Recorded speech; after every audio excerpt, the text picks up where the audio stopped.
113年台南市好人好事代表，今年总共有70位善心人士得到各界推荐。经过评选，最后选出21位无私奉献、素质典范优秀代表，赢获台南市113年好人好事的殊荣。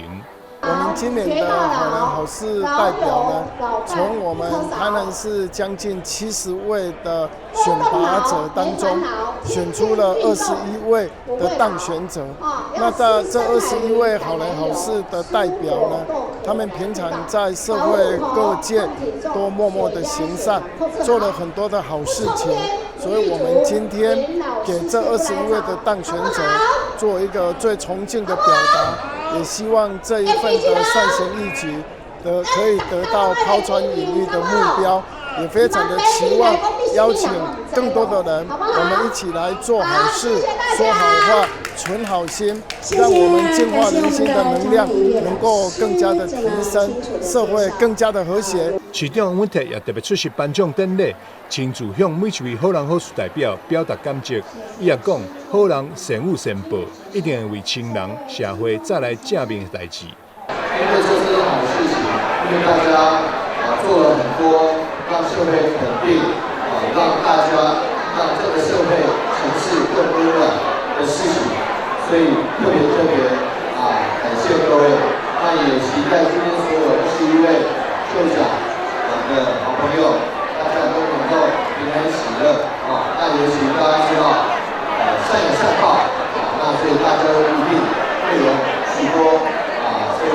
对家庭、对个人，甚至对社会有许多正面的事情。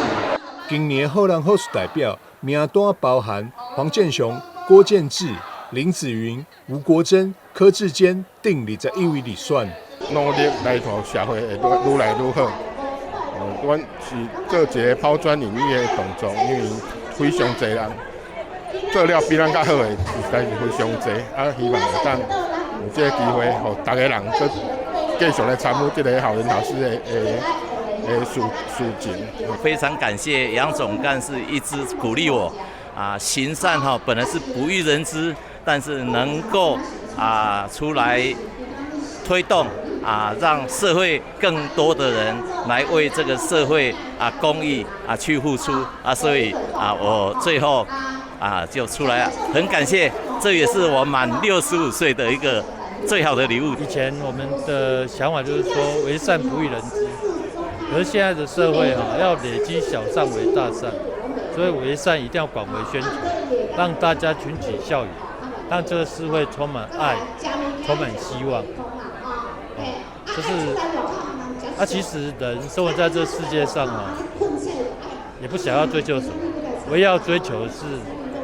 活出自己生命的香味，这个比较重要。荣幸的台南市的113年的好人好事代表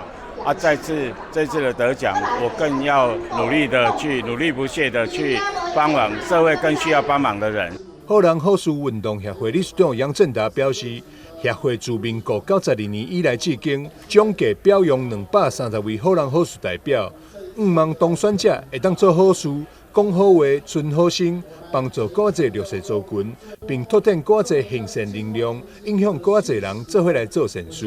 记者张秀仪采访报道。